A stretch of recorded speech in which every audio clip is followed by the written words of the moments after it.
네, 여러분의 저녁 파트너 김종석입니다. 김성태 전 쌍방울 회장이 입을 열면서 이 대북 송금 의혹 새 국면입니다. 김성태 전 회장이 1차로 북한에 돈을 보낸 직후에 당시 이재명 지사, 지금의 이재명 대표가 저를 북으로 초청해달라는 친서를 보낸 것으로 알려졌습니다. 저희가 이 소식을 준비했습니다. 예, 그리고 오늘도 여러분의 댓글 기다립니다. 뉴스탑10 유튜브 생방송에 의미 있는 댓글 남기시면 저희가 소개도 하고 질문도 받아보겠습니다. 멀리 가지 마십시오. 1분 뒤에 바로 돌아옵니다.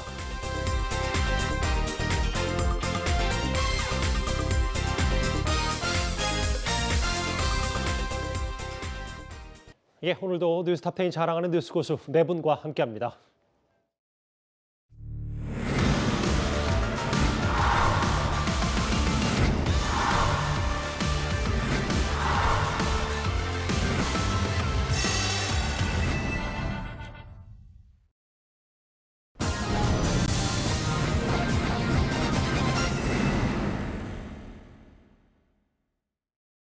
이재명 대표는 전혀 모르십니까? 연락한 적도 없고요. 측근들도요.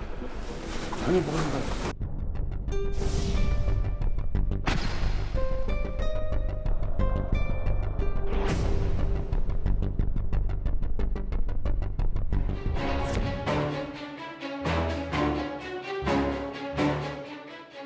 우리 이재명 경기도지사십니다.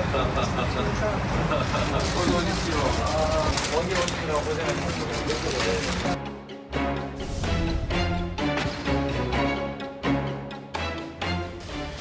이보다 더한 범죄가 어디 있습니까? 변호사비 대납보다는 훨씬 더 중한 범죄가 특징 것 같아요.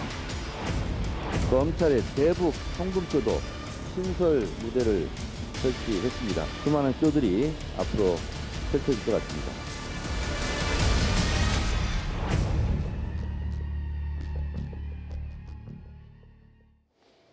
예, 오늘 뉴스탑10은 바로 여기부터입니다.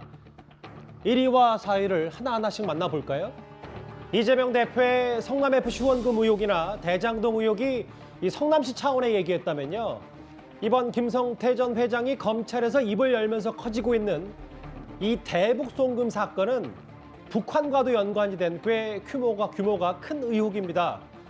어제 이재명 대표는 검찰의 창작소설, 신작소설은 꽤 무게감이 떨어진다고 비판했지만 검찰 수사 중에 지금 김성태 전 회장이 여러 증언을 쏟아내고 있기 때문에 김 전 회장의 입을 좀 주목해 보겠습니다. 먼저 이 얘기부터 저희가 좀 풀어보려 합니다. 어제 저희 채널A 취재로 알려진 내용. 김성태 전 쌍방울 회장이 2019년 이재명 지사 방북을 위해서 북한에 300만 달러를 전달했다. 이 의혹은 어제도 저희가 전해드렸는데 주변 사람들에게 이런 말을 했다. 이재명 대통령 만들어주려고 그랬다. 이 김 전 회장의 진술 좀 어느 정도 무게가 있다고 판단하세요? 우선 김성태 전 회장이 국내에 송환됐을 때 이재명 대표와 김성태 전 회장이 서로 모른다라고 입을 맞춘 듯한 진술과 증언들을 했죠. 기자들 질문에 답변도. 근데 지금 의외로 검찰 수사가 진행이 되면서 김성태 회장과 이재명 대표 사이에 전혀 다른 새로운 사실들이 지금 드러나고 있는 겁니다. 예. 그 대표적인 게 바로 이제 오늘 나왔던 저 내용이 김성태 회장이 이재명 대통령 만들기를 위해서 자신의 돈인지 회사 돈인지 모르겠습니다만 거금을 북에 송금했다는 사실을 진술을 하기 시작한 거거든요. 이걸 이제 이재명 대표 측이나 일부 민주당 측 인사들은 북한에 대한 대북 지원 사업, 대북 협력 사업 쪽으로 줬다고 합니다만 그런 돈이라면 대통령 만들어주려고 저렇게 막대한 돈을 줄 수 있는 상황이 아니고요. 예. 그리고 합법적으로 북에 보낼 수 있는 수법과 방식이 아니에요. 그렇기 때문에 저건 무언가 이재명 대표 대통령 만들기와 김성태 쌍방울 전 회장 사이에 일종의 거래가 있는 것이 분명해 보이고 그 거래를 대가로 이재명 대표를 직접 주지 않고 오히려 이재명 대표에게 빛이 날 수 있는 이재명 대표의 정치적 성과와 목표를 달성해 줄 수 있는 방식으로 간접적으로 북에다가 300만 달러를 보냈다라는 게 정황적인 증거인 것 같습니다. 그렇게 따지면 사실 제가 법률 지식은 아닙니다만 제3자 뇌물의 혐의도 있을 수 있다고 생각을 해요. 예. 그렇기 때문에 이 돈이 북으로 흘러 들어간 게 지금 확실히 김성태 회장에 의해서 진술로 나왔다고 한다면 예. 증거가 나오지 않겠습니까? 북에다가 송금 저렇게 거금을 하는데 증거가 없을 리가 없단 말이죠. 그럼 증거가 나오면 이 증거에 의해서 대북 송금한 것이 사실이라는 전제하에서 예. 왜 버렸느냐? 대가가 무엇이냐, 누가 보내라고 했느냐, 누가 이익을 받느냐, 이걸 분명히 검찰이 조사할 수밖에 없고 이 과정에서 이재명 대표의 관계가 나올 수밖에 없다. 새로운 국면으로 쌍방울과 이재명 대표의 관계가 새로운 범죄 혐의 위에 수면으로 올라왔다고 생각합니다. 또 다른 사법 리스크 핵심 인물 김성태 전 회장이 이재명 대통령 만들어 주려고 했다. 다음 화면을 볼게요. 좀 더 구체적인 내용들이 좀 있습니다.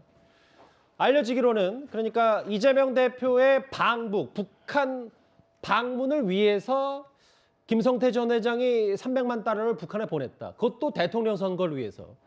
최측근인 이화영 전 지사도 이 지사가 다음 대통령 될 것이다. 북한에 잘 알려져 있는 그 리호남 이재명 지사가 대통령이 됐으면 좋겠다. 방북하려면 고급 외제차도 필요하고 헬리콥터 타야 된다.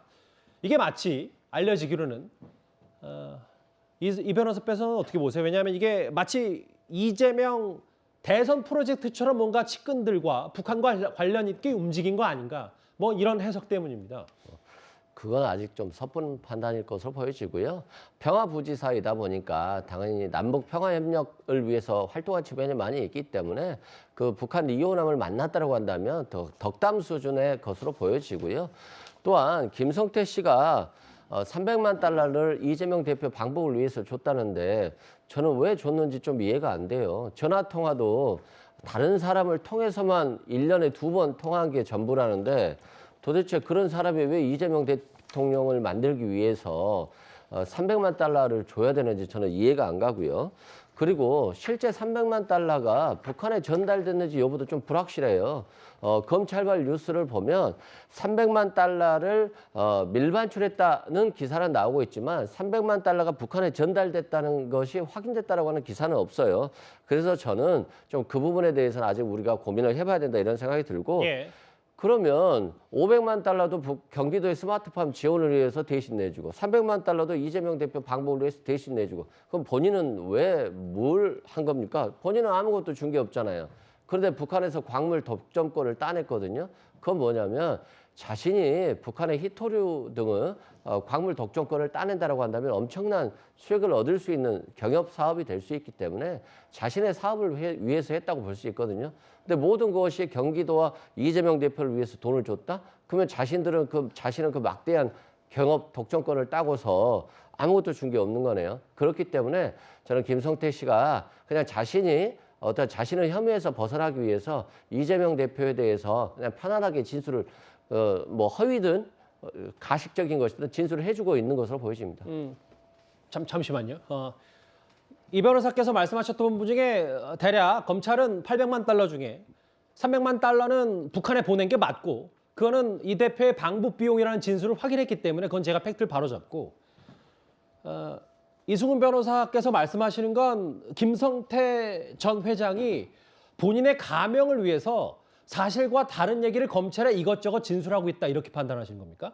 저는 충분히 그럴 수 있다고 봐요. 자신의 사업을 위해서 돈을 전달해 주고선 격가지로는 뭐 이재명 대표가 잘 되면 좋겠죠. 대통령 되면 좋겠죠. 자신이 친한 이화영 부지사랑 친하니까 그런 차원의 얘기일 뿐인데 예. 마치 이제 주된 것들이 바뀐 거죠. 그냥 부수적인 것이 주된 것이 되어서 이재명 대표를 위해서 돈을 줬고 김성태는 그냥 부수적으로 자신의 사업권을 땄을 뿐인 거죠. 이렇게 말을 바꿔서 진술을 하는 것으로 보이시고요. 예. 김성태 씨가 이재명 대표를 위해서 진술해 줄 이유가 없잖아요.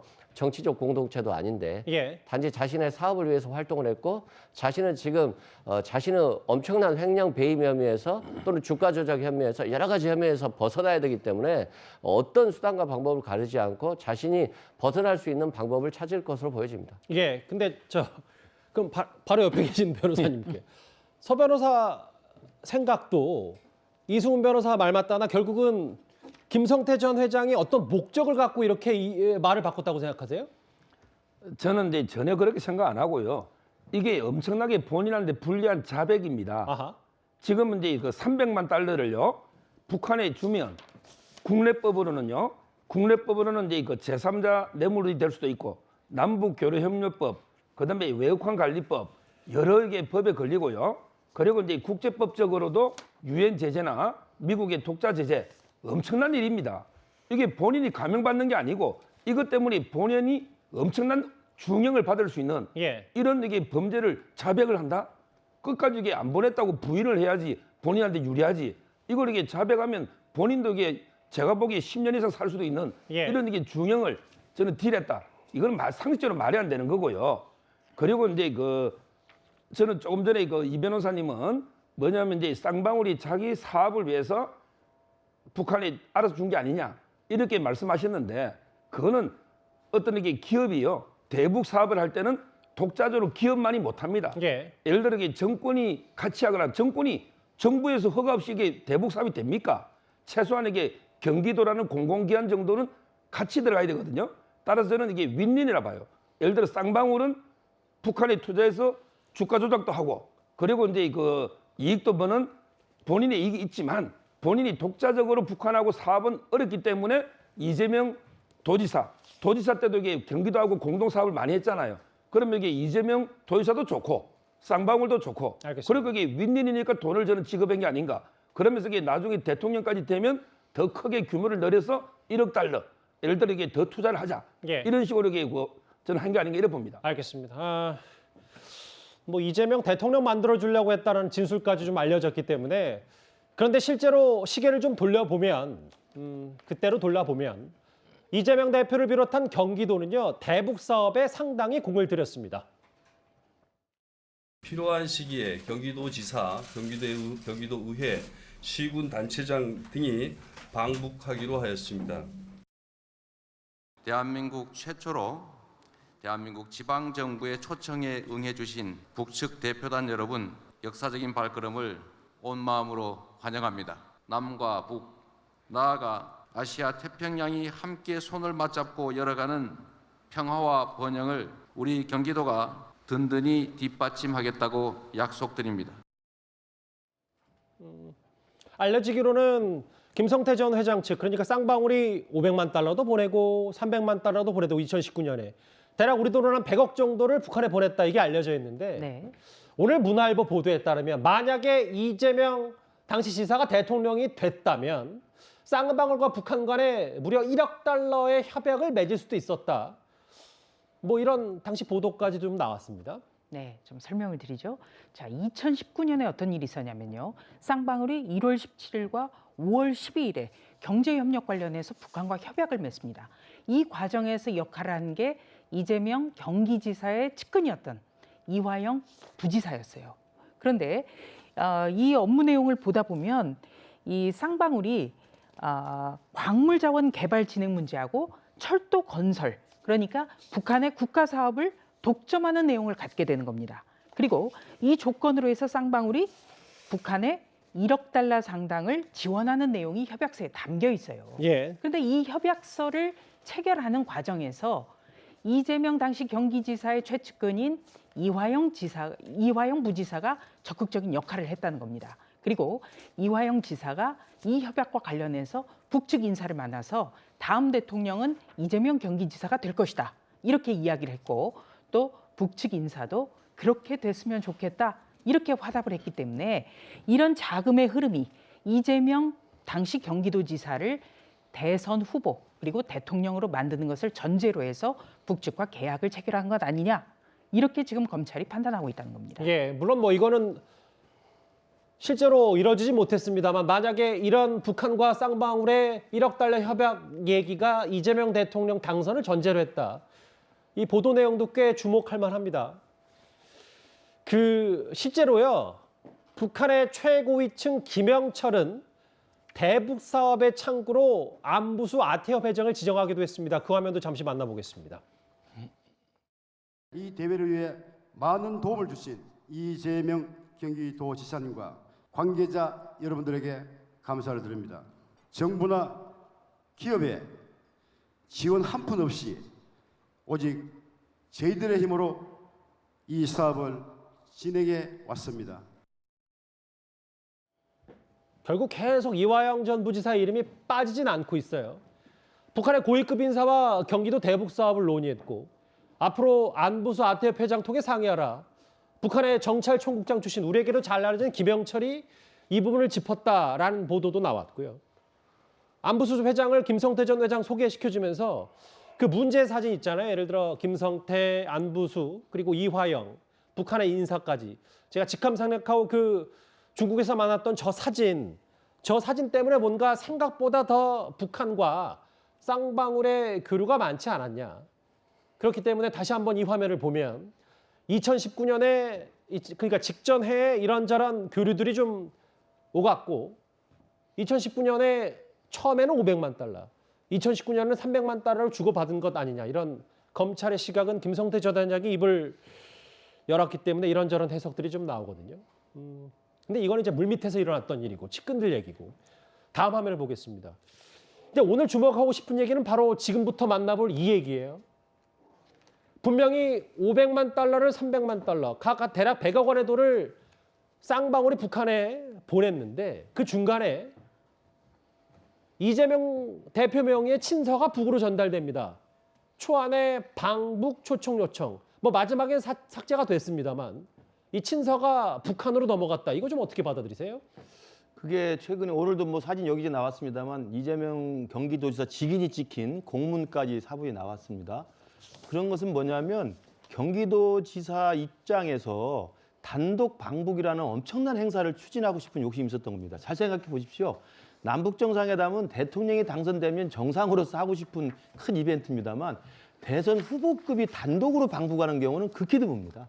그렇게 힘든 거 아니겠습니까? 근데 당시 이재명은 경기도지사였고 대선에 나갈 가능성이 높은 사람이었죠. 근데 대선 후보급으로 유력한 사람이 단독으로 북을 방북한 큰 행사를 치른다는 것은 앞으로 대선 가도를 가는 데서 굉장히 큰 정치적 성과인 거죠.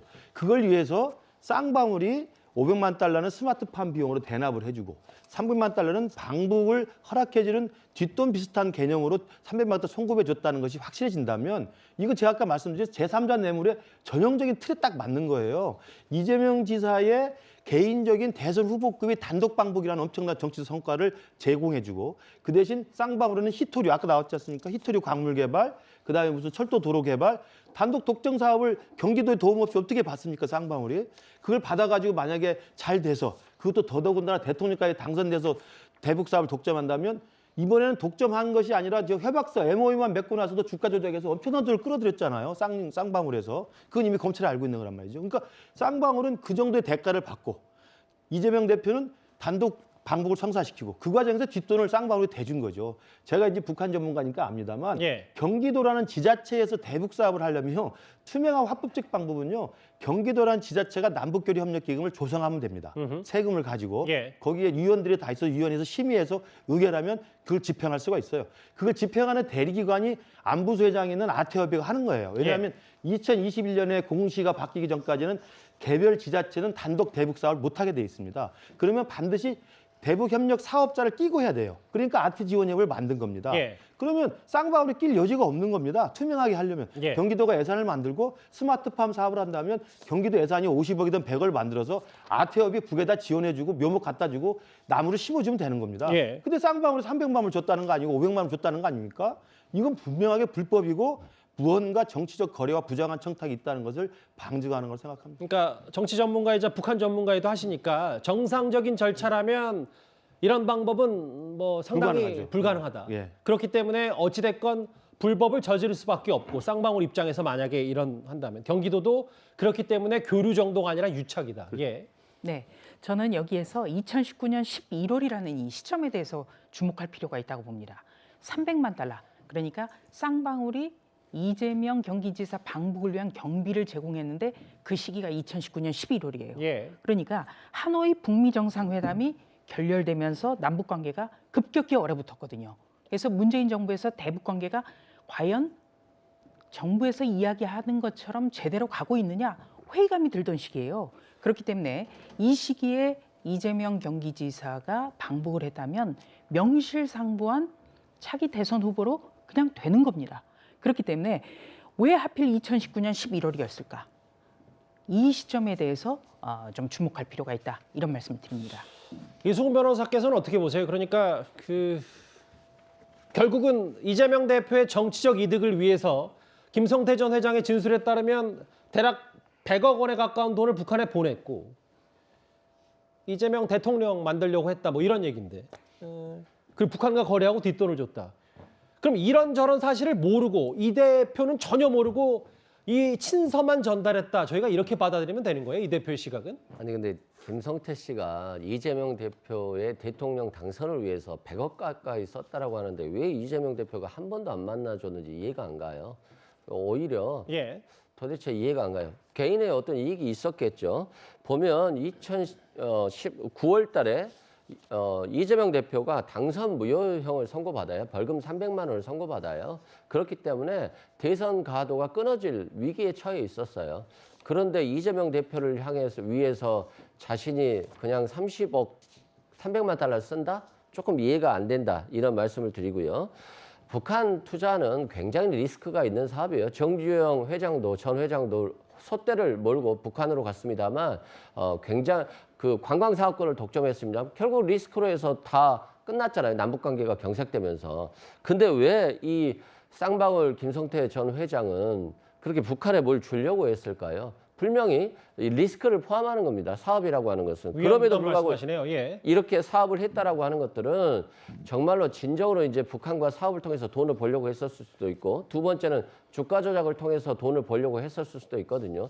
그래서 저는 좀 북한 문제에 앞서서 김성태 씨가 왜 이 북한 문제, 달성되기 어려운 북한 문제를 가지고 이렇게 계속적으로 큰 돈을 썼는지에 대해서, 그리고 그게 주가 조작과 어떤 연관이 됐는지에 대해서도 검찰이 수사를 해야 돼요. 예. 지금 이게 잘못 가면은 이재명 대표가 변호사비 대납받았다고 그렇게 1년 이상 떠들었습니다만 김성태 그렇게 잡아왔는데 지금 아무 말도 없잖아요. 아무 말도 있는지 없는지는 저희는 모릅니다. 그래서 예. 아니 먼저 검찰이 변호사비 대납과 관련해서 먼저 좀 언론에 좀 기사 좀 뿌려줬으면 좋겠어요. 대납 받은 건 없는 것 같다. 근데 북한 사업에 문제가 있다. 이게 너무나도 실시간으로 많은 양의 정보가 흘러나오기 때문에 이건 검찰이 지금 수사를 하고 있는지 정치를 하고 있는지 의문이 될 정도의 이 대북 사업 관련 사건이라고 생각됩니다. 그러니까 결국 이승윤 변호사님의 말씀은 어쨌든 뭐 이화영 전 부지사가 알든 뭐 안부수 회장이 있건 돈을 100억 가까이 보냈던 김성태 전 회장이, 이 대표는 실제로 그런 일이 있었다고 해도 전혀 모른다는 얘기잖아요. 일단 이재명 대표의 입장은 그런 거고요. 예, 전혀 모른다. 이 물밑에서 어떤 일이 있었는지. 그렇습니다. 그리고 이제 스마트팜 사업에서도 얘기를 하면 검찰발 기사에 보면 이재명 대표가 스마트팜 지원금 50억 원을 대신 요구했다거나 경기도가 부탁했다는 기사가 없어요. 북한이 요구했다라고 돼 있어요. 그렇기 때문에 이것도 좀 우리가 고민해야 될 부분이고요.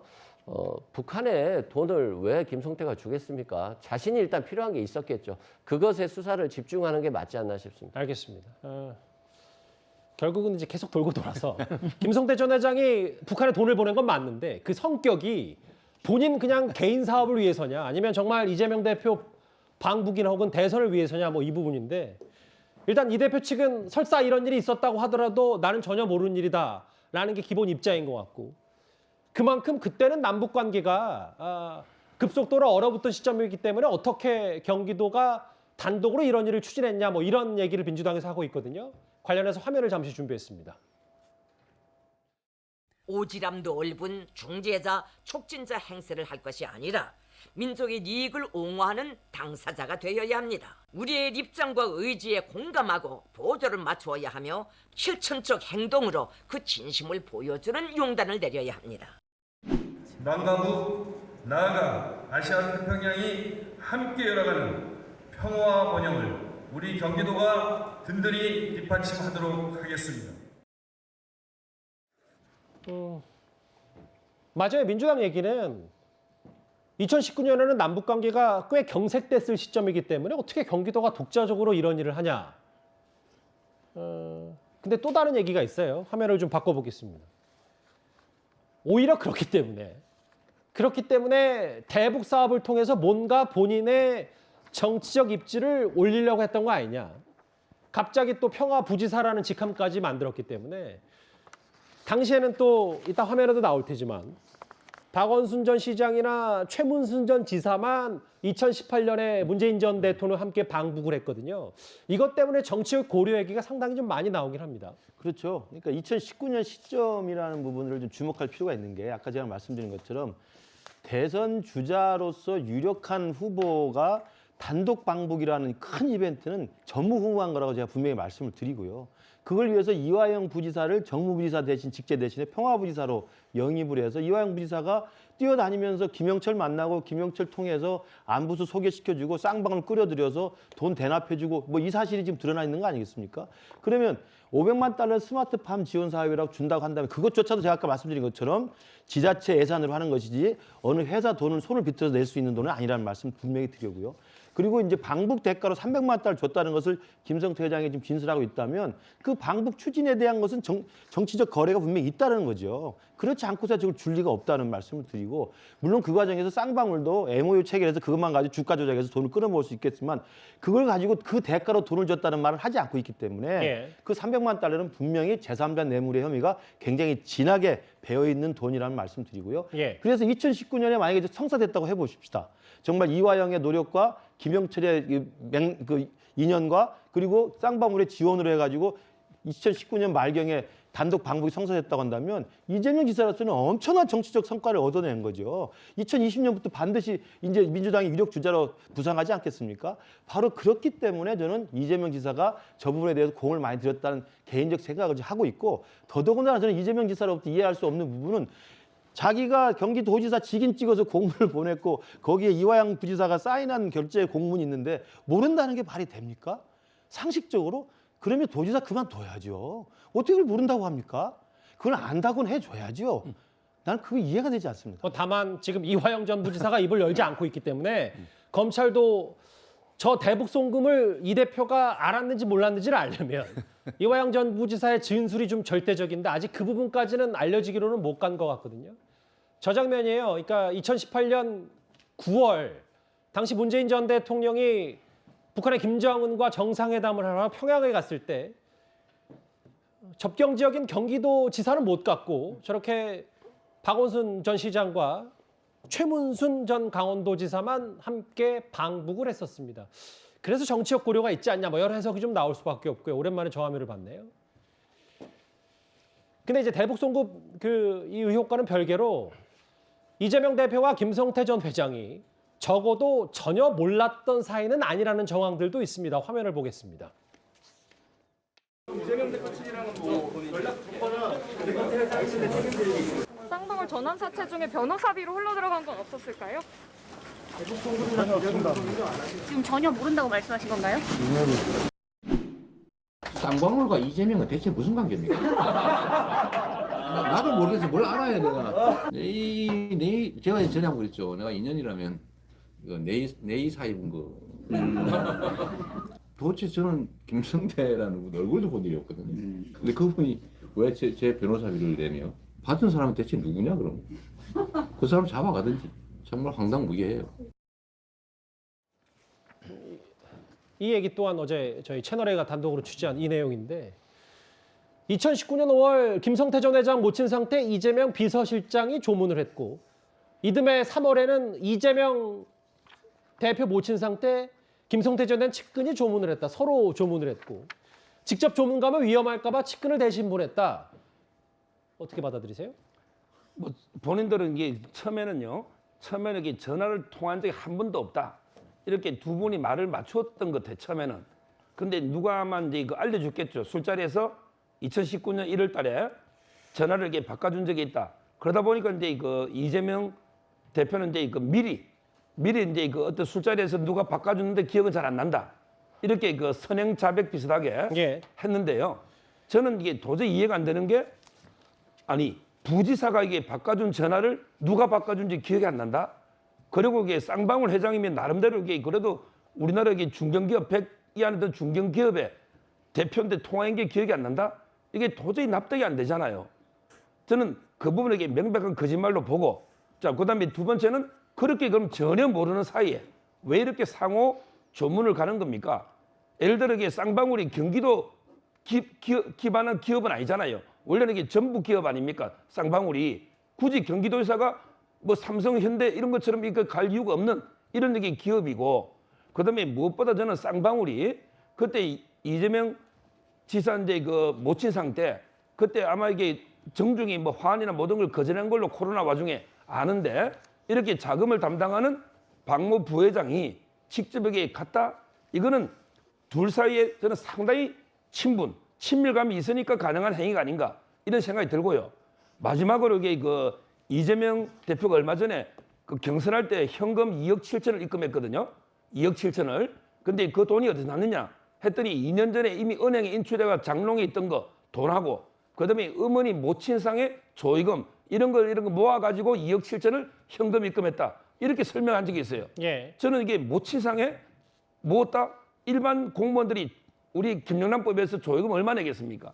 저는 쌍방울이 상당 금액의 조의금 명목으로 뇌물성 이렇게 많이 낸 게 아닌가. 그러니까 이게 기타금 그런 게 놓은 게 아닌가 이런 의심을 하고 있어요. 그러니까 그거는 이제 어느 정도 개인적인 추론이고 그리고 쌍방울이라는 기업이 또 어느 지역으로부터 기반이 돼서 커나갔다. 이건 또 좀 다른 차원일 수 있으니까 그거는 좀 제가 그것만 살짝 드러나겠습니다. 예, 이 부분은 조 의원께서는 어떻게 보세요? 저는 이제 이 정치인이 되고 나서 저도 가장 정말 이 말이 굉장히 중요하잖아요. 그러니까 이재명 대표는 계속 김성태라는 사람은 얼굴도 본 적이 없다 이렇게 얘기를 하거든요. 저런 발언은 여야를 떠나서 굉장히 위험해요. 저 같은 경우에도 지방을 가면요 보통 명함 한 통이 1000장인데 예. 1000장을 다 쓸 경우가 많거든요. 예. 그리고 누가 저를 보면서 예전에 저를 봤는데 기억이 안 나십니까? 이러면서 예전에 찍었던 사진을 딱 보여주는 거예요. 예. 그럴 때는 저도 깜짝 놀래요. 그러니까 이 정치를 하다 보면은 많은 사람을 만나고 예. 또 단둘이 아니더라도 분명히 어디선가 만났을 가능성이 높은 거예요. 예. 그런데 계속 얼굴도 본 적이 없다. 통화도 한 적이 없다. 이렇게 얘기를 하니까 이게 언젠가는 통화한 내역이라든지 같이 찍은 사진 같은 게 꼭 나올 것 같단 말이죠. 예. 그래서 굉장히 좀 흥미진진하게 보고 있습니다. 그러니까 조 의원께서는 결국은 뭐 대부 쏜 건 모른다. 혹은 변호사비가 왜 쌍방울이 대신 내줬겠냐. 뭐 이렇게 얘기하면 될 일을 뭐 이 대표가 아예 처음부터 김성태 전 회장 전혀 모른다고 했기 때문에 좀 빌미를 준 거 아닌가. 뭐 이런 얘기 비슷한 것 같은데. 뭐 오늘 어제부터 이재명 대표 측 이렇게 얘기를 하고 있고 서로 또 측근을 통해서 조문을 했고 그것도 좀 비밀리한 거 아니냐는 해석에 대해서는 어떻게 좀 받아들이세요? 저는 참 이해가 좀 안 되는 게 김성태 씨가 별 의미 없는 말을 던져주고 있는 것 같아요. 아니 100억이나 이재명 대표 당선을 위해서 쓰신 분인데 조문을 서로 안 갔잖아요. 서로 안 가는 경우가 있겠어요? 정치인들은 실은 모르는 사람도 지인들이 부탁하면 갑니다. 그런데 안 갔다는 측면. 그리고 2019년 1월에 전화통화 누가 바꿔줘서 한 번 하고 2019년 12월에 누가 바꿔줘서 한 번 하고 2번 했다는 거예요. 그러면 이거 기억 못할 수 있죠. 이거 뭐 기억 못했다고 막 나무래면 앞으로 정치인은 기억 잘하는 사람만 돼야 되겠습니다. 그런 측면에서 저는 이 팩트 가지고 이재명 대표를 공격하고 이런 건 괜찮습니다만 뭐 왜 사람을 기억하지 못하냐고 뭐라고 하고 왜 조문을 안 갔는데 뭐 조문 대리라도 보냈으니까 너희들 무슨 상관이 있는 거 아니야 이렇게 비판한다고 한다면 예. 정치인 300명은 매일같이 비판받아야 돼요. 그래서 저는 이게 팩트를 가지고 이재명 대표를 차라리 공격하지 너무 관심법으로 공격하는 것은 적절하지 못하다 이런 생각이 듭니다. 알겠습니다. 뭐 대리 조문 얘기, 김성태 전 회장과 이 대표의 관계를 암시하는 여러 정황들과 함께 이재명 대표를 대통령 만들려 했던 거 아니냐는 여러 김성태 전 회장의 증언 얘기까지 첫 번째 이슈 집중적으로 살펴봤습니다. 그런데 어찌됐건 검찰의 칼날이 이렇게 조금씩 이재명 대표를 겨누면서 이 대표는 물론이고 민주당도 분명히 곤혹스러울 수밖에 없을 겁니다. 다음 주에 바로 확인합니다.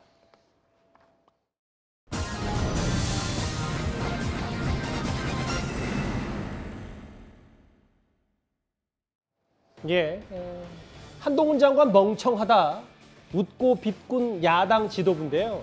앞서 제가 말씀드린 것처럼 민주당은 분명히 이 대표와 함께 전열을 짰기 때문에 계속 사법 리스크가 불거질 때마다 상당히 곤혹스러울 수밖에 없을 텐데요.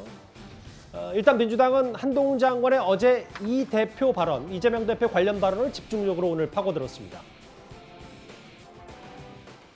정치검찰, 검찰의 신작 소설 나왔다 이런 평에 대해 어떻게 생각하세요? 그런 애매한 말 할 게 아니라 다른 국민들과 똑같이 증거와 팩트로 대응해야 한다고 생각합니다. 형사 사법에서 결국 남는 것은 그것뿐입니다.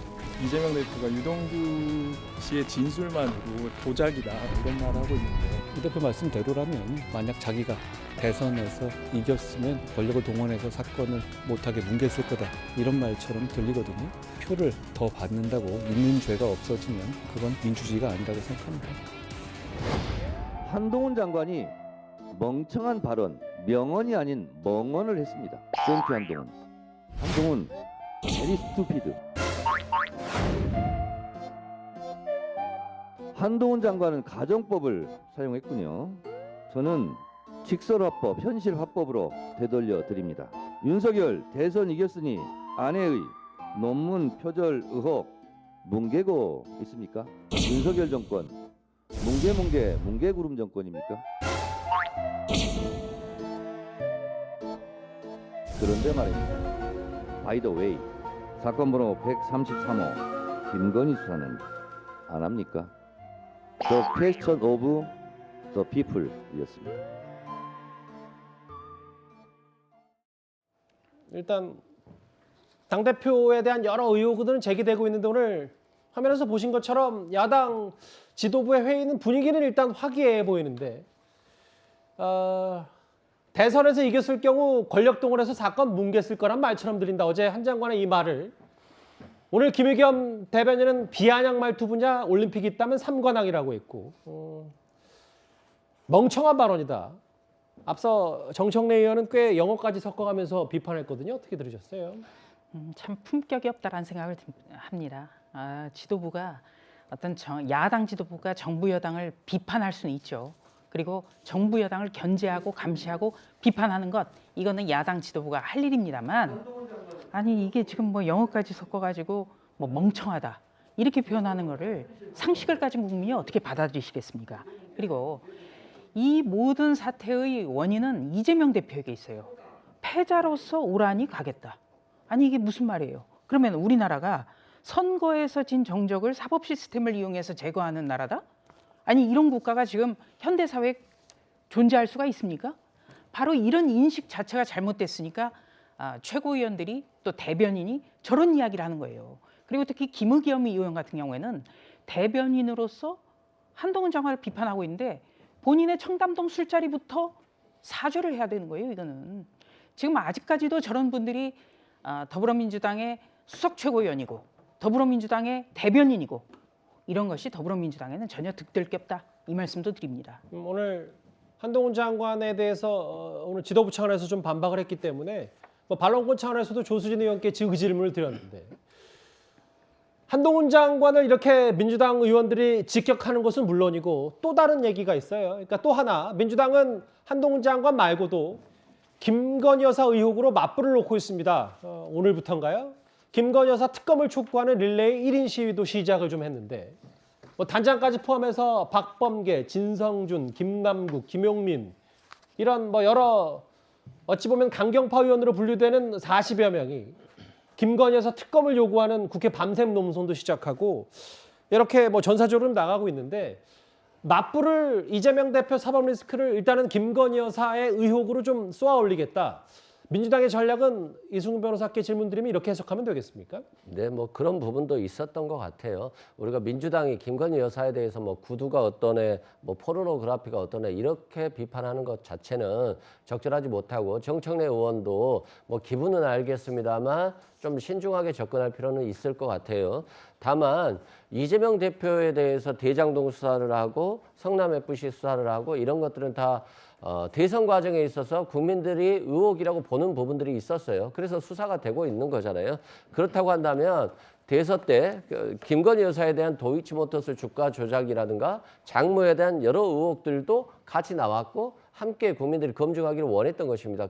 그런데 살아있는 권력 수사인 김건희 여사나 장모에 대해서도 수사를 해줘야지 정치 탄압이라든가 정적 제거라는 비판을 받지 않겠어요? 그것이 또 윤석열 대통령이 윤석열 정부가 성공하는 또 길이 아니겠습니까? 그런 측면에서라도 저는 민주당이 요구하는 김건희 여사에 대한 수사 또는 특검은 국민의힘이 받아들이는 게 맞지 않나 싶습니다. 네, 저는 이 김건희 여사 특검 TF 구성원을 보면서 참 참담합니다. 자, 구성원 보세요. 박범계 전 법무부 장관이 들어가 있습니다. 박범계 법무부 장관 때 김건희 여사에 관련해서 이 사건에 대해서 2년 동안 뒤졌잖아요. 그런데 뭐가 하나도 안 나왔어요. 그래놓고 당시에 법무부 장관이 이런 이상한 TF의 구성원으로 들어가 있습니다. 그리고 단장은 송기현 의원, 전직 부장검사 출신입니다. 아니, 검찰 후배들에게 부끄럽지 않겠습니까? 뭐 김남국, 김용민, 김진성준 의원은 그냥 그러려니 해요. 저런 데 들어가면. 그리고 홍성국 의원 같은 경우도 경제 전문가로 정치를 시작한 분인데 저런 아니면 말고식이라는 주장에 가세해서 활동하는 것 참 지역구 국민들이 많이 생각할 겁니다. 뭐 1년 반 또 넘게 여러 수사를 했는데 뭐 하나도 안 나왔다는 표현보다는 뭐 수사를 했는데 재판에조차 넘기지 않았다. 제가 이렇게 그 얘기는 그렇죠? 좀 바로 접겠습니다. 예. 어제부터 그 김근식 교수께 질문 드릴게요. 어제부터 사실은 그 민주당은 왜 대통령실이 김건희 여사의 과거 의혹까지 대변하면서 왜 이렇게 전사적으로 나서냐. 대통령실이 김건희 여사 대변인이냐 뭐 여러 비판을 했는데 이 얘기를 지금부터 해보려고요. 오늘 대통령실도 상당히 좀 이례적으로 반박을 했어요. 한 시민단체가 왜 대통령실이 나서서 김 여사 관련 의혹들을 감싸냐고 했더니 예전에 김정숙 여사 타지마을 단독 방문이나 김정숙 여사의 경원 개인 수용 감수 의혹 등에 대한 청와대 경호처의 법적 조치에 대해서 문제제기 없다가 왜 이제 와서 대통령실은 비판하냐. 내로남불 아니냐 뭐 이렇게 비판을 좀 했어요. 그러니까 참여연대가 이번에 그 대통령실이 김 여사 관련된 고발 조치에 대해서 이제 발끈하고 성명을 낸 건데요. 저는 뭐 참여연대가 저렇게 굳이 나서서 이 사안에 대해서 대통령실을 문제 제기한 이유를 잘 모르겠습니다. 왜냐하면 지금 대통령실이 지금 나와서 반박한 것처럼 똑같이 대통령실이 영부인의 문제에 대해서 사적으로 공적 권한이나 공적 인물들을 활용했다고 비판할 거면 김정숙 여사 때 또 그 이전에도 언제든지 영부인과 관련돼서 논란이 됐을 때 시민단체가 문제 제기를 하고 그에 대해서 또 청와대나 청와대 경호처에서 법적 문제 조치를 했다고 한다면 그때는 왜 똑같을 때 말을 하지 않았느냐고 되물을 수밖에 없다고 생각이 듭니다. 그래서 저는 이 대목에서 참여연대가 불쑥 튀어나온 것들은 좀 이해가 되지 않고요.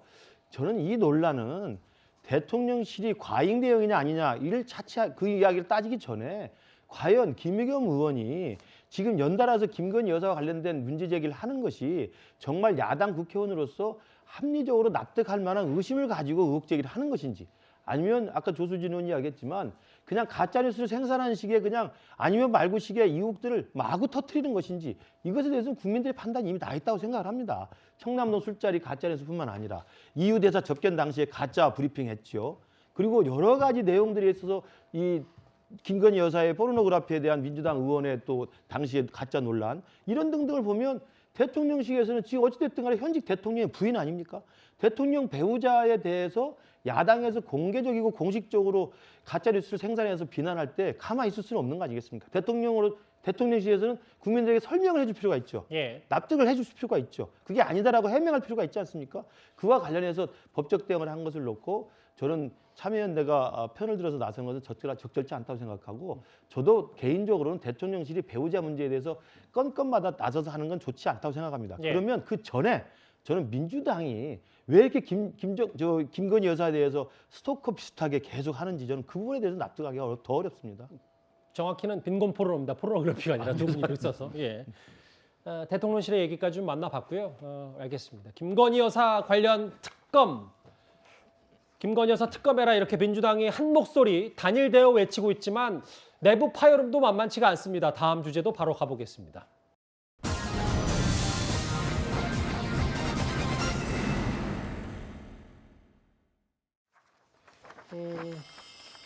민주당이 이렇게 한 목소리 단일되어 외치고 있긴 한데 여러 고민거리도 있을 겁니다. 민주당은 일단 잘 아시는 대로 이번 주 토요일에 민주당 소속 의원들이 모두 참석하는 장외 여론전을 시작합니다. 김건희를 수사해! 죽어주자! 절대 지켜 이재명! 너희가 지킨다 이재명! 우리가 지킨다 이재명! 대표님 잠시 뒤에 도착하십니다! 건너편에 있는 저 소리를 들리지 않게 대표님이 여러분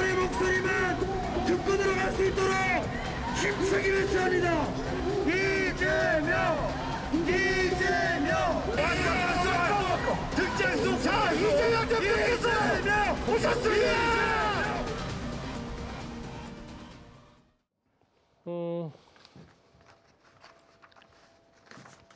조정식 사무총장 얘기는 적극적인 참석을 요청한다. 이번 주 토요일 오후 3시 30분 남대문 윤석열 정권 민생판탄 검사 독재 규탄 대회를 여는데 뭐 오랜만에 관광버스 얘기까지 나오고요. 상당히 민주당이 전사적으로 좀 나서고 있는 것 같아요. 아마 이제 아마 전국에서 한 40명에서 200명까지 할당을 해가지고 그리고 이제 공천에 뭐 반영할 듯이 이래서 이게 버스를 동원해서 실어 나르는 이거야말로 이게 정치 구태 중에 저는 이제 구태고요. 또 제목은 이제 뭐 민생 파탄 검사 독재 이렇게 돼 있는데 실제는 이제 이재명 대표 구하기 아마 이제 이런 이게 집회가 아닌가 이런 생각이 들고요. 지금 이제 자꾸 이게 검사 독재 하는데 지금 국회가 이제 완전히 다수당으로서 이번에 노웅래 방탄 부결처럼 지금 여기 국회에서 이렇게 다수당이 온갖 이게 완전히 숫자만 가지고 마음대로 이게 운영하고 있는데 어떻게 검사가 독재를 하며 지금 이제 모든 수사는 정상적인 사법 시스템 내에서 이루어집니다. 따라서 이제 검사는 수사에서 기소하면 모든 게 판사가 사법부에서 다 판단을 하고 있는데 이것도 이게 검사 독재라는 도저히 납득할 수 없는 이런 이게 프레임이 아닌가 이런 생각이 들고 지금이라도 이게 저는 옛날에 87년 이후에 보면 이게 민주화 투쟁이나 이런 이게 장애 집회는 많았지만 어느 게 특정인을 구하기 위한 이런 이게 장애 집회는 한 번도 없었습니다. 저는 지금이라도 이게 민주당은 이런 걸 이게 즉시 중단하고 저는 정상적인 사법 시스템 내에서 수사나 대응을 하시라 이렇게 권고합니다. 그러니까 민생 문제가 아니라 뭐 방탄 아니냐 서 변호사께서는 이 지적하셨는데 총 동원령에서 수도권 지역위원회에 대략 40명 이상이고 그 외 시도당에서 대략 50명에서 100명 정도 할당을 내려서 모두 남대문으로 이번 주 토요일에 모여라 뭐 이런 얘기도 좀 있는 것 같은데 그런데 민주당 내부에서도 바람직하지 않다는 의견도 있습니다. 화면 잠시 만나볼까요?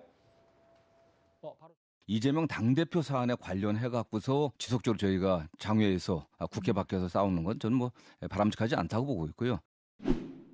아까도 말씀드렸지만 당이라는 게 어떤 단일한 목소리, 단일한 대우 이런 게 좋은 것 같지만 지금 상황에 대해서 다르게 판단하고 있고 오히려 침묵하고 있는 그런 상황이 더 문제 아닌가 이렇게 생각합니다.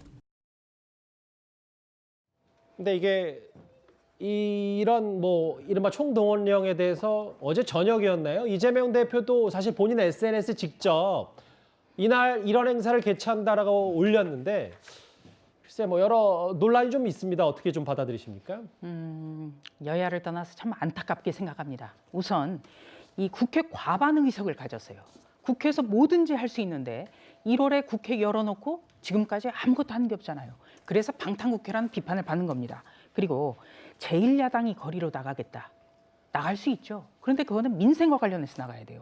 지금 이재명 대표를 방탄하기 위해서 거리로 나선다? 이거는 어떤 명분도 없습니다. 그리고 이재명 대표가 받고 있는 모든 의혹은 성남시장 때 그리고 경기지사 때 일이에요.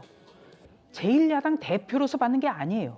그런데 그 과거에 자치단체장을 했을 때의 비리 의혹과 관련해서 제1야당이 그것도 국회 과반 의석을 점거하고 있는 제1야당이 모두 나간다? 저는 야당도 많이 출입해봤습니다만 이런 야당은 처음 봅니다.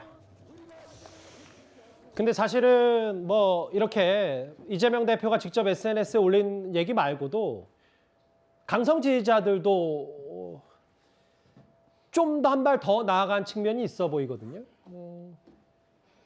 중앙일보 보도에 따르면 민주당 의원 명단에 이 대표 검찰 출석에 동행했는지 검찰을 얼마나 비판했는지 이런저런 거를 다 조사해서 이른바 방탄 출석부라고 해서 민주당 의원들을 압박하는 모양새 또 좌표찍기 얘기가 있는데 여기 보면은 특정한 의원들은 특정 의원에 서울중앙지검 같이 나갔는지 검찰 비판 관련 발언 했는지 안 했는지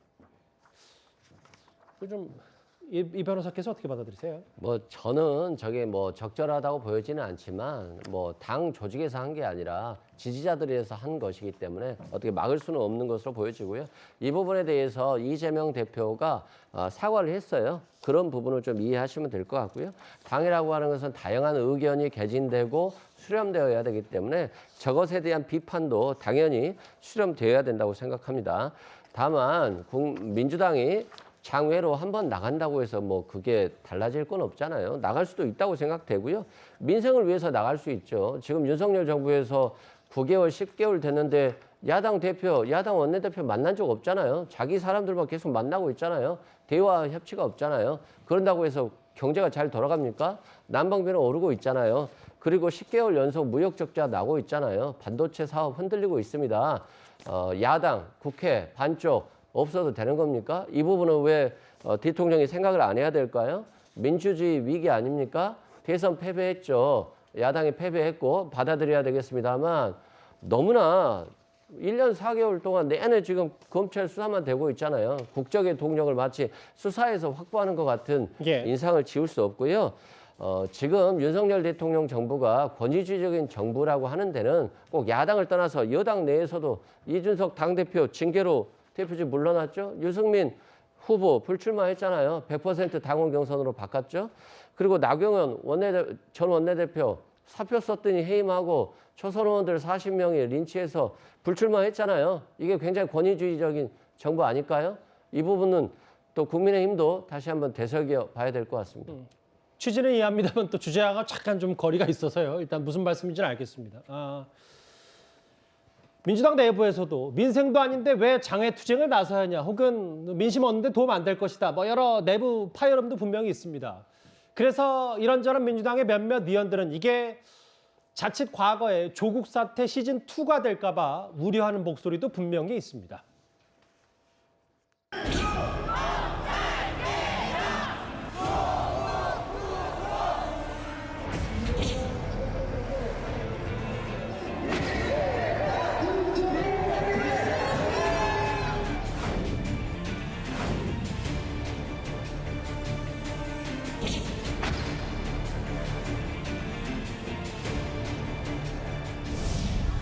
첫 강제 수사 후에 120일째입니다.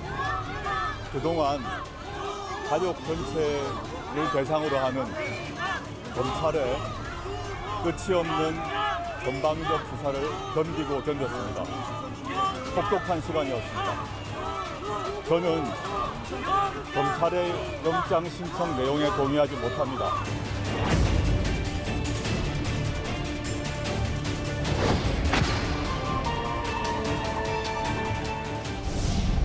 검찰의 이런 이상한 논리는 정적 제거를 위한 조작 수사, 표적 수사 외에는 설명할 길이 없습니다. 당당하게 정치 검찰에 맞서서 이기겠습니다.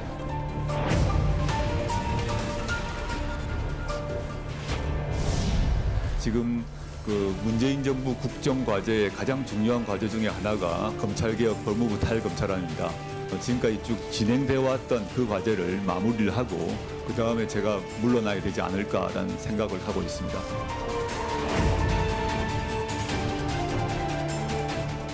목표를 정해놓고 조작을 해서 정치 보복 또 정적 제거 수단으로 국가 권력을 남용하는 것은 결코 해서는 안 될 일이라는 점을 다시 한번 말씀드립니다.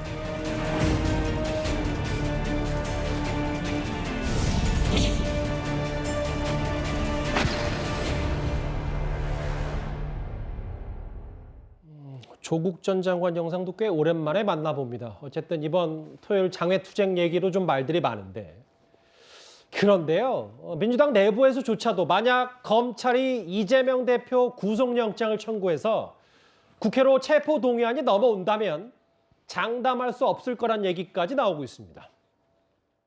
무조건 100% 부결될 것이다, 혹은 무조건 가결될 것이다라고 단언하기가 참 어려워요. 만약에 이재명 의원 체포가 될 수 있게끔 우리가 돕는 거잖아요. 그랬을 때 우리가 겪을 일은 또 어떤 것인가. 가결이 될 경우에는 민주당에 대한 심판도 저는 피할 수 없을 거라고 생각하거든요. 고민정 의원도 100% 부결을 단언할 수 없다. 그리고 알려지기로는 어제 박홍근 원내대표가 비공개 회의에서 무기명은 무기명이잖아요. 자유투표로 갈 수밖에 없는데 결과가 반드시 부결이라고 볼 수밖에 없기 때문에 원내 지도부가 신경을 써야 한다. 단순히 약간의 이제 몸살이기 전략으로 좀 읍소 전략인지 아니면 정말 민주당 지도부가 실제로 걱정하고 있다는지 어떻게 좀 판단하세요? 지난 노웅래 의원 체포동의안 부결시킬 때 보면 민주당이 굉장히 호기롭게 했지 않습니까? 그런데 이제 정작 이재명 대표에 대한 만약에 구속영장 청구가 돼서 체포동의안이 국회에 부의가 된다면 분명히 한 단계 예고되는 장면이 있죠. 한동훈 법무장관이 나와서 체포동의안을 국회에 올린 취지를 설명할 겁니다. 굉장히 구체적인 또 한 번에 이재명 대표의 그 움직일 수 없는 증거 자료나 상황들이 나올 가능성이 있죠. 그다음에 지금 두 번째 검찰 출석했습니다만 또 주말에 또 3차 소환을 또 응한다고 했기 때문에 나서서 또 검찰에 가서 조사를 받을 것이고요. 그러면 이재명 대표에 대한 범죄 혐의나 기소 내용들이나 이런 것들이 시시각각 전달이 됐을 때 국민들이 여론을 봤을 때 이걸 민주당이 당 차원에서 나서가지고 방탄국회를 열어서 체포동의안을 부결시키는 것이 과연 민심의 역풍을 맞지 않을까라고 하는 물밑에서 저는 여론이 있을 거라고 생각합니다. 최근에 민주당의 길이라고 하는 단체가 만들어졌지 않습니까?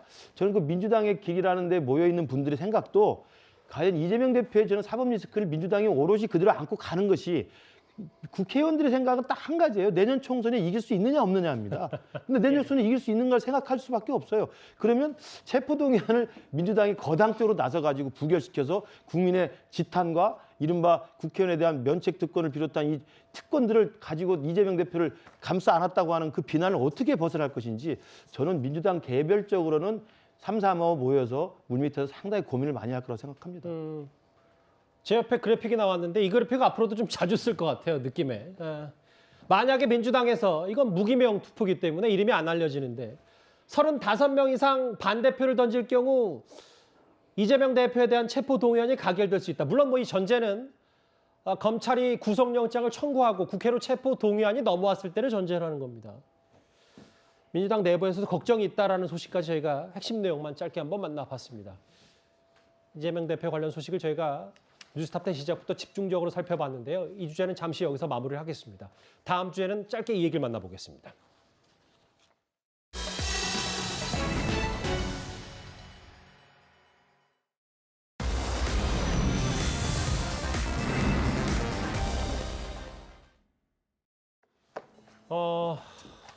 난방비 말고도요. 택시비, 버스비, 지하철 요금 줄줄이 인상될 예정인데요. 사실 이와는 조금 별개로 오세훈 서울시장이 노인 무임승차에 대해서 칼을 빼들었습니다. 잠시 목소리를 먼저 듣고 오겠습니다. 사실 지금 이제 알려진 바로는 한 300~400원 정도. 잘 아시겠지만 8년 동안 요금 조정이 없었죠. 300~400원을 올린다 하더라도 운송 원가에는 턱없이 못 미친다 하는 점을 감안하신다면 지금 논의를 하고 있는 이 상황이 고육지책이다 하는 것을 이해해 주실 수 있을 텐데요. 그 당시 대통령께서 제안을 해서 생겨난 제도이니만큼 중앙정부가 손실 보전을 일정 부분이라도 해주는 게 논리적으로 저는 맞다고 생각합니다.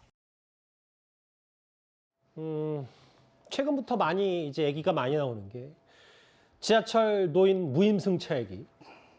저는 이거 84년도에 만들었는지 처음 알았는데 경로 사상을 고양시키라라고 전두환 전 대통령이 지시를 했고 지금 대중교통 인상도 있지만 실제로 서울시 자체 적자가 상당하기 때문에 오세훈 시장 얘기는 무임승차 비율을 좀 손봐야 된다라는 얘기를 좀 했어요.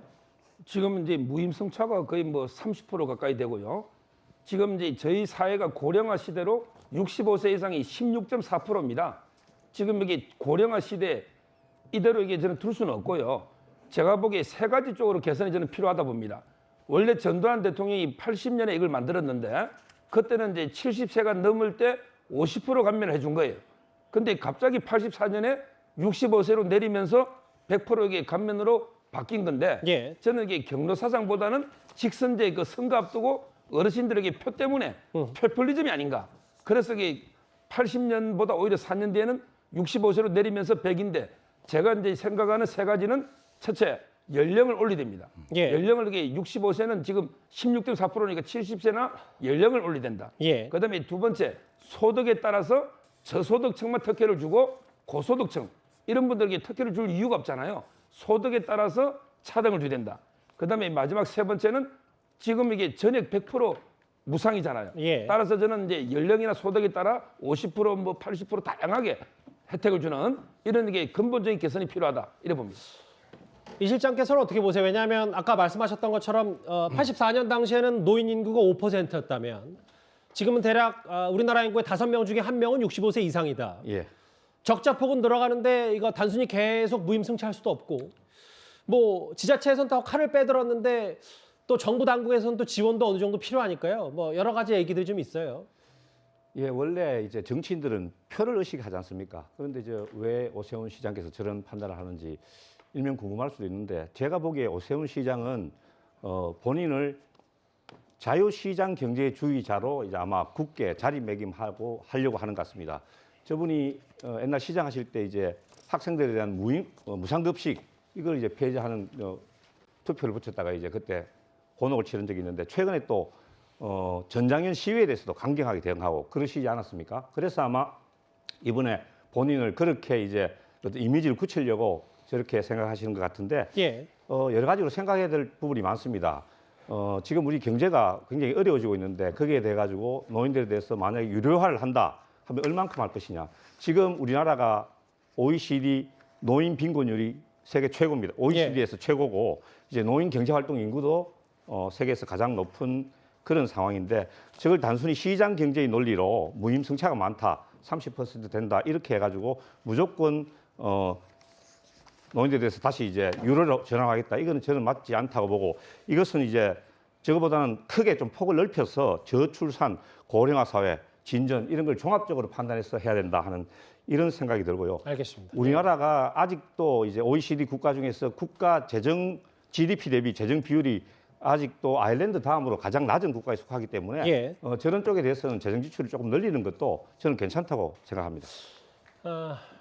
알겠습니다. 무임승차 얘기는 앞으로 좀 여러 가지 얘기들이 좀 화두가 될 것 같아서 저희 뉴스탑 10 채널에서 미리 한번 짚어봤습니다. 다음 주에는 이제부터 차례로 대구 관련 소식들을 전해드릴 텐데요. 먼저 다음 주제 바로 가보겠습니다.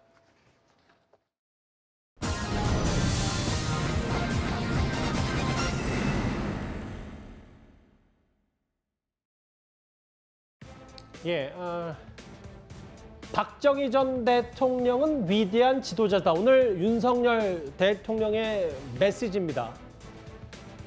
오늘 윤 대통령이 대구를 찾았습니다. 상징적인 장소를 많이 방문했는데요. 바로 이곳입니다. 바로 박정희 전 대통령 생가를 찾은 윤석열 대통령. 최근에는 박근혜 전 대통령에게 생일 축하 난까지 보낸 것으로 전해졌는데요. 조순희 의원님, 네. 오늘 윤 대통령이 물론 금호공대도 찾아서 최근에 반도체 관련 배터리 신기술 인재를 강조했던 오늘 윤 대통령인데 그 이후의 행보 중에 오늘 박정희 전 대통령 생가를 찾았거든요. 이걸 좀 어떻게 받아들일까요? 여러 메시지를. 경북 구미는 박정희 전 대통령이 태어난 곳, 생가가 있는 곳입니다. 그렇기 때문에 경북 구미에 가면 당연히 가야죠. 그리고 우리가 어떤 민주주의를 이야기하는 것도 배고프면 못해요. 그리고 지금 한강의 기적으로 일컬어지는 오늘날의 대한민국은 박정희 전 대통령이 있었기 때문에 가능한 것이거든요. 그렇기 때문에 구미를 갔을 때 생가를 방문하고 또 그럼으로써 그 전직 대통령의 공을 냉철하게 판단하는 것, 이것은 아주 잘했다 이렇게 생각합니다. 예, 뭐 최근에 김건희 여사가 대구 서문시장을 찾기도 했고 앞서 말씀드렸던 것처럼 박근혜 전 대통령에게 이번에 올해는 생일 축하 난도 보냈고 작년 3월에는 당선인 신분으로 대구 달성 사저를 찾기도 했던 윤 대통령인데 저렇게 방명록에는 박정희 전 대통령을 위대한 지도자라고 평가를 했습니다. 국민과 함께 잊지 않고 이어가겠습니다. 근데 서 변호사께서는 어떻게 받으세요? 왜냐하면 뭐 잠시 뒤에 금호공대 얘기도 해볼 텐데 윤 대통령의 대구 방문 사실 뭐 국민의힘 전당대회도 얼마 남지 않았고 뭐 여러 정치적 해석도 좀 당연히 있거든요. 뭐 어떻게 받아들이세요? 뭐 저는 이제 여러 가지로 보는데 첫째는 이제 그 윤석열 대통령이 그 정치 성향이요. 제가 보기에 상당히 그 보수의 뿌리를 두고 있습니다. 그러다 보니까 이제 그 보수에서는 아무래도 이게 이승만, 박정희 대통령 업적을 이게 상당히 그 높이 평가하는 이런 분위기이기 때문에 진심으로 이제 존경해서 찾아가는 거 하나가 있고요. 그다음에 두 번째는 이제 그 누가 뭐래도 이게 그 대구 경북이 상당히 보수의 심장입니다. 예. 그래서 이번에 0.73% 승리하는데도 상당히 대구 경북이 기여를 했지 않습니까? 예. 그런 이제 차원도 있을 거고요. 그다음에 저는 가장 큰 게 그 세 번째, 지금 이게 경선을 하고 있잖아요. 경선을 하는데 인구 대비하면요, 독보적으로 이게 1위가 대구 경북입니다. 예를 들어 이제 그 부울경보다 오히려 책임 당원이 대구 경북이 더 많고 예. 인구 비례하면 이게 수도권보다 훨씬 많은 거죠.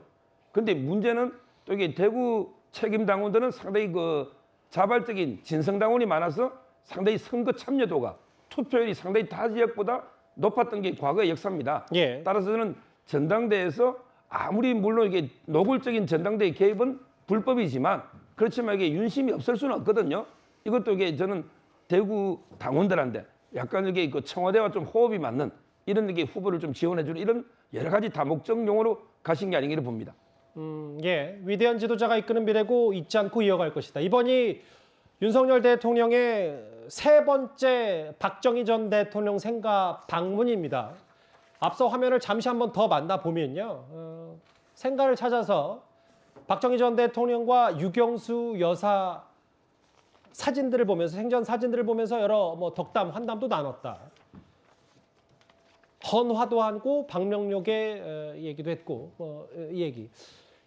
이승훈 변호사님, 결국은 그 뭐 정치적 해석도 있지만 결국은 대구 경북 박정희 전 대통령 최근에 여러 이번 순방에서도 세일즈 외교, 경제 외교에 방점을 찍었기 때문에 결국은 박정희 전 대통령의 뭐 여러 공과도 있지만 특히 공중에 박정희 대통령의 이제 공중에는 결국 경제 성장이 있다면 그 부분에 윤 대통령이 좀 본받고 싶다 이런 메시지 좀 강조한 거라고 보면 되겠습니까? 네, 그럴 수 있을 것 같아요. 지금 경제가 굉장히 위기에 있고 반도체 시장도 이번에 굉장히 많은 적자를 봤잖아요. 그렇기 때문에 윤석열 대통령이 경제 이제 올인하는 모습을 보여주고 있고 그래서 이제 박정희 대통령 생가를 방문해서 그런 것들을 좀 더 부각시키고 또 TK를 더 챙긴다는 이미지를 부각시킨 것으로 보여집니다. 예. 다만 경제라고 하는 것은 대통령이 잘해서 되는 게 아니라 시스템이거든요. 최근의 경제는. 그래서 경제인들이 잘하고 또 여야 협치를 통해서 경제가 제대로 돌아갈 수 있기 때문에 윤석열 대통령이 꼭 경제인만 만난다고 해서 경제가 되는 건 아니기 때문에 국회에 있어서도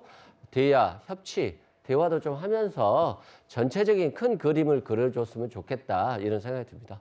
예. 조금 전에 보신 것처럼 바로 조금 전에 대구로부터 들어온 영상이에요. 윤 대통령이 박정희 전 대통령 생가를 찾은 거. 여기 화면에 잠깐 나오는데 윤 대통령이 그에 앞서서 대구에 있는 금호공대를 찾았습니다. 여러 의미가 있는데 구미에 있는 금호공대를 찾았습니다. 일단 그 관련 윤 대통령의 메시지부터 먼저 듣고 와서 관련 얘기 좀 나눠보도록 하겠습니다. 건강이 이렇게 회복돼서 이제 사저로 가시게 돼서 아주 참 다행이고 저도 한 내주부터 지방을 좀 가볼까 하는데 퇴원하셨다니까 한번 찾아뵐 계획을 지금 가지고 있습니다. 대통령님의 건강에 대해서 좀 얘기를 했고요. 아무래도 그 지나간 과거가 있지 않습니까? 어떤 제 인간적인 안타까움과 또 마음속으로 갖고 있는 제 또 미안한 마음 그런 것도 말씀드렸고 대통령님 이렇게 지금 살고 계시는 그런 생활 뭐 이런 거 불편하신 점이 없는지 거기에 대해서 얘기를 좀 나눴습니다.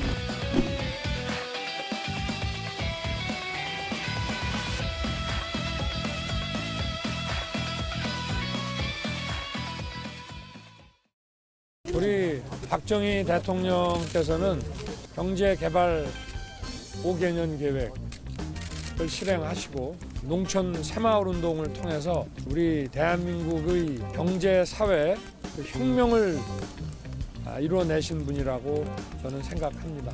박정희 대통령의 경제 사회 혁명을 지금의 시대에 맞춰서 다시 꼼꼼하게 제대로 배워야 되겠다는 그 생각을 갖게 됐습니다.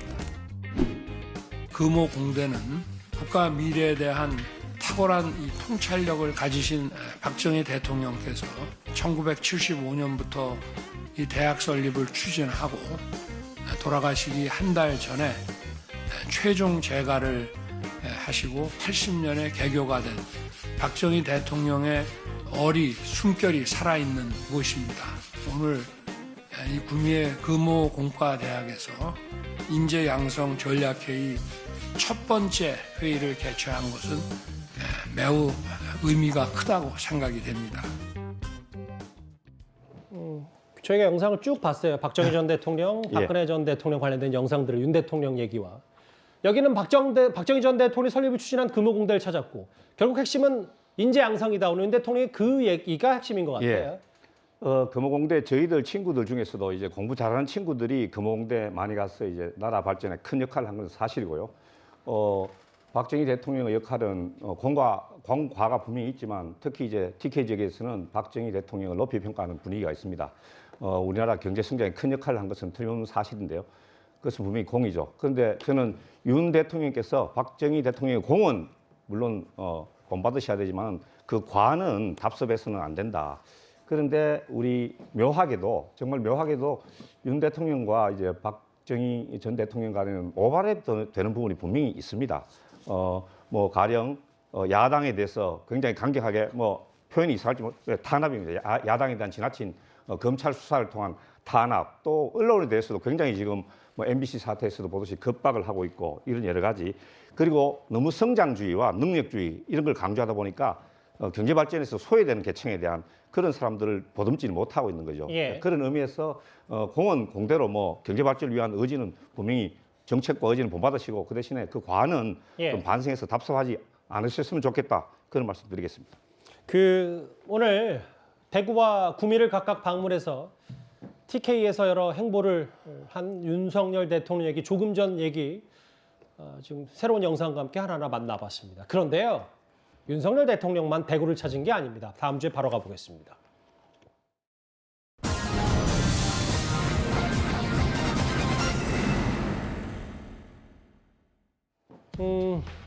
이 얘기가 무슨 얘기인지 지금부터 좀 만나볼게요.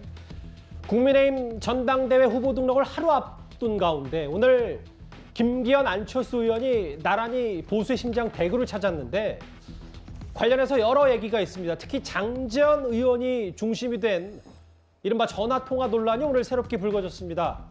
그 영상부터 먼저 만나볼까요? 우리 당을 안정화시키고 우리 대통령과 일체화된 당대표를 뽑아서 우리 당을 완벽하게 윤석열과 함께 갈 수 있는 그런 정당을 만들어가 생각하는데 그런 분이 오늘 여기 온 것 같은데 여기 온 것 같은데 누구세요? 김기현! 잘하시네. 김기현!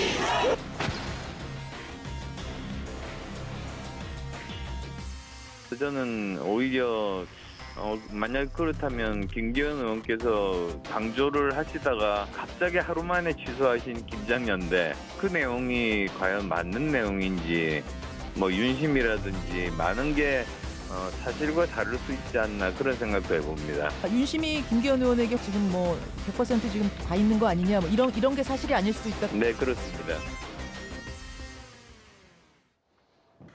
어제까지는 이제 김기현 의원의 이른바 김연경, 남진 이 두 사람의 사진 논란이 좀 주였다면 오늘은 이 얘기입니다.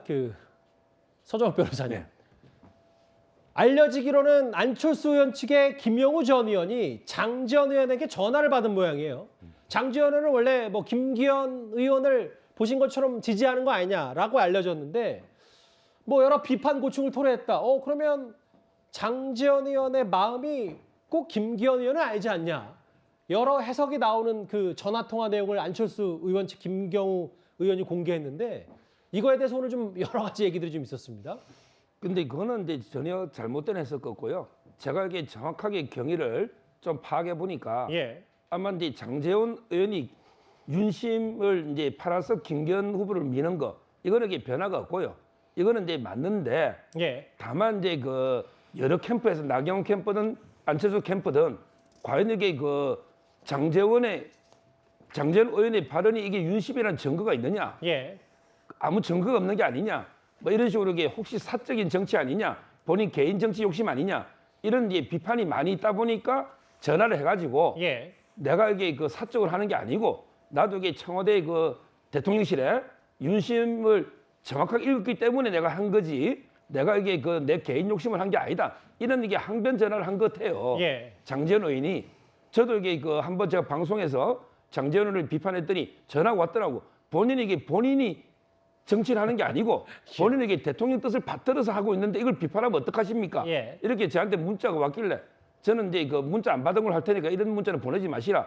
이렇게 제가 답을 드렸는데 예. 저하고 이게 똑같은 전화를 김영우 의원한테도 이게 한 게 아닌가. 예. 본인에게 대통령 뜻을 충실히 받들어 하고 있는 일이지 예. 이게 내 개인 욕심이 아니다. 이런 항변을 한 걸로 전체 경위가 이렇게 되는 거죠. 근데 이제 김장년대 뭐- 균열 없는 거예요. 아, 뭐 그러니까 어쨌든 이 전화를 마치 장재현 의원이 김기현 의원 지지 안 하는 거 아니야? 뭐 안철수 의원 쪽에서 마음이 있는 거 아니야? 뭐 여러 오늘 설왕설래들이 있어서.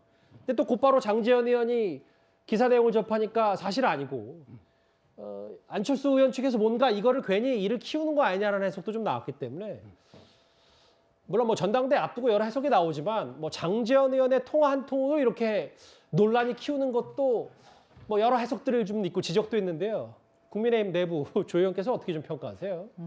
우선 이 전당대회는 총선에서 이겨야 된다는 절박감에서 지금 선출된 지도부거든요.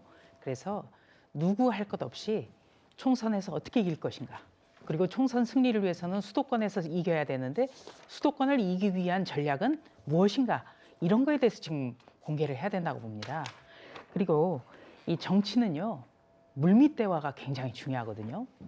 상대가 있다 하더라도 끊임없이 소통을 해야 돼요. 그런데 전화나 문자 메시지나 이런 게 어느 쪽이든 먼저 유불리를 떠나서 공개해서는 저는 안 된다고 생각을 하고요. 예. 그리고 이 가수 남진 씨와 관련해서도 논란이 끊이지 않는데 그런 거 안 해야 됩니다. 왜냐하면 김기현 의원 정도 세대에서는 이 남진 씨가 우상이에요. 그러니까 지금 젊은이들이 어떤 BTS, 방탄소년단 이런 분들 보면은 열광하듯이 그런 세대란 말이에요.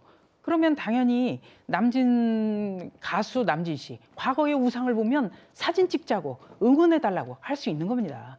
그래서 어떤 정책과 비전 이것을 놓고 승부를 걸어야지 아주 소소한 것 그리고 감정 싸움 이런 걸 보여드려서는 안 된다. 저는 좀 그렇게 조언하고 싶습니다. 물론 뭐 그런 얘기도 있지만 오늘 김기현 의원이 저 사진에 대해서 유감 표명을 했기 때문에 이게 본인 잘못이다, 본인 측 잘못이다 이렇게 유감 표명을 직접 했습니다.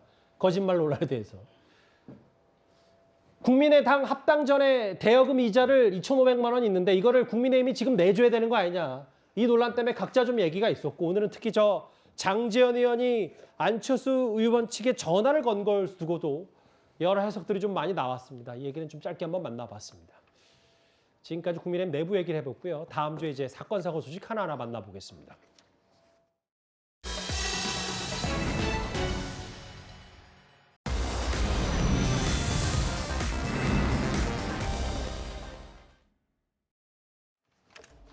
잠정 은퇴한 지 한 20년이 넘었는데 역시 관심은 여전한 것 같습니다. 오늘 배우 심은하 씨 얘기로 하루 종일 말들이 많았습니다. 아저씨는 왜 나만 보면 웃어요? 이야, 화장하니까 아주 이쁘다.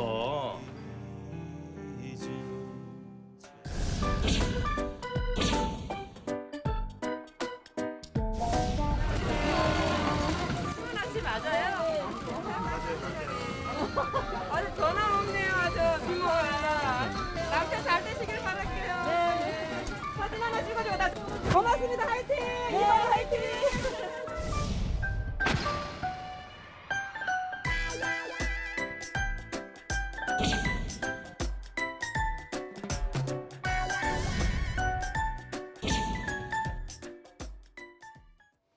저희가 단순 복귀설이었으면 그렇게 눈여겨보지는 않았을 텐데 문제는 오늘 법적 공방 얘기. 그러니까 심은하 씨의 복귀에 대해서 과거 뭐 계약을 맺었다고 얘기하는 소속사는 아니 계약금 다 줬는데 그래서 복귀하려고 했는데 심은하 씨 측이 이거를 복귀를 안 한다고 하는 게 말이 되느냐.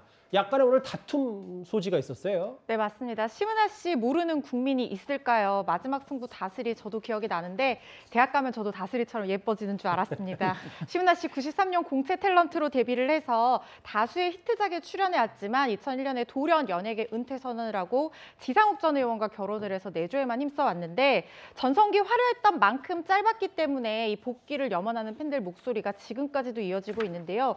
그중에서 좀 유의미한 복귀설이 2번 있었는데 작년 3월에 한번 나왔고 그리고 말씀하신 것처럼 이번에 나왔는데요. 상당히 좀 구체적이어서 제가 유의미하다고 말씀을 드렸던 건데요. 이 둘 다 하나의 기획사와 관련이 있습니다. 바이포엠 스튜디오라는 곳인데 작년에 계약을 체결을 했고 그리고 복귀작도 정해졌고 계약금도 무려 15만 원을 전달을 했다라고 얘기를 한 겁니다. 하지만 심은하 씨 측에서는 사실 무근이다, 불쾌하다라고 강하게 반발을 하면서 법적 대응도 예고하고 있는 상황입니다. 그러니까 일단은 소속사 측 얘기는 심은하 씨 측은 사실 무근이라고 하겠지만 소속사 얘기는 15억 원 정도를 심은하 씨에게 건넸다 이 얘기를 하고 있는 거예요? 그렇죠. 지금 그런 상황까지만 보도가 되고 있고 그렇다고 하면 법적인 쟁점 크게 2가지 정도로 압축을 할 수 있을 걸로 보이는데요. 첫 번째 가능성은 지금 계약금을 준 사람은 없는데 받은 사람이 있다는 거잖아요. 그렇죠. 그러니까 넘겨줬다는 거잖아요. 그러면 바이포엠 스튜디오 측에서 사기를 당했을 가능성입니다. 지금 A씨라는 제3의 인물에게 15억을 전달을 했다고 하는데 이 A씨가 바이포엠 스튜디오에게 심은하 씨를 사칭해서 계약금을 편취했을 가능성이 있고요. 두 번째로는 이제 허위 뉴스임을 알고 유포를 했을 가능성인데 만약에 그렇다고 하더라도 그 자체로 처벌하기는 좀 어려워 보이고요. 뭐 명예훼손이라든가 업무 방해 여지가 있는지 따져봐야 될 것으로 보입니다. 아직까지는 양측의 의견이 크게 엇갈리기 때문에 좀 더 신중하게 저희도 좀 바라봐야 될 것 같아요. 알겠습니다. 정말 오랜만에 심은하 씨 얘기 만나봤습니다. 지금까지 들어온 여러분들의 목소리를 만나볼 차례입니다. 첫 번째 댓글 볼까요? 검찰의 신작 소설이냐 이재명 대표의 범죄 실록이냐라고 하셨습니다. 예.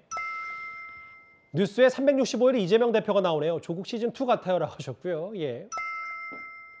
토요일에 출석 고집하는 이유가 집회에 사람 더 모이라는 뜻 아닌가요? 이 대표 비판하신 것 같습니다. 예. 100세 시대에 65세는 노인도 아니다. 지하철 무임승차 좀 고쳐야 된다고 말씀하신 것 같아요. 마지막 보겠습니다. 다시 한번 한강의 기적을 바랍니다. 박정희 전 대통령 언급하셨어요. 댓글 5개 모두 감사드리고요. 다음 주에는 바로 가보겠습니다.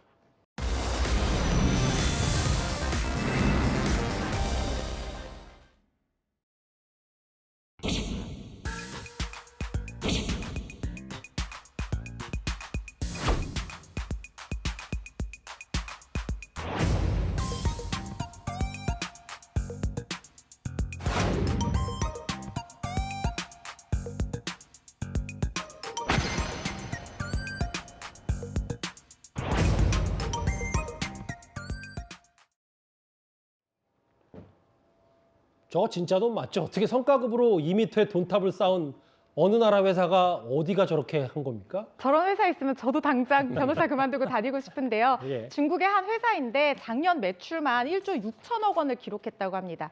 성과급 잔치를 한 건데요. 규모가 어마어마합니다. 판매왕 3명에게는 9억 상당의 상금을 줬고요. 실적 우수자 40여 명에게도 2억 가까이 상여금을 줬다고 합니다. 아무것도 안 해도 90만 원씩 전 직원에게 쐈다라고 하는데요. 재밌는 거는요. 2m 높이 돈탑을 저렇게 쌓아가지고 15분 만에 지폐를 3개 해서 세는 만큼 가져가게 했다는 거예요. 예. 그 규모가 무려 22억 상당이라고 하니 입이 떡 벌어질 정도네요. 그러면 저기 보면 자막에도 나왔는데 전 직원에게 91만 원, 한 명은 또 9억 원 가까이 저 성과급 잔치에 돈을 가져간 사람도 있네요. 그게 3명이에요. 판매왕, 실적악 3명에게는 9억 가까이 다 줬다고 하고요. 예. 전 직원이 지금 거의 100만 원 가까이 아무것도 안 해도 다니기만 하면 받아갈 수 있었다는 겁니다. 계속 영상을 좀 보게 되네요. 2m짜리 돈탑을 쌓고 성과급 잔치를 벌인 중국의 한 기업 얘기까지 저희가 해외 화제 영상으로 짧게 만나봤습니다. 예. 수요일 뉴스 탑10 준비한 소식은 여기까지입니다. 곧바로 뉴스 A가 이어지니까요. 많은 시청 바랍니다. 여러분 고맙습니다.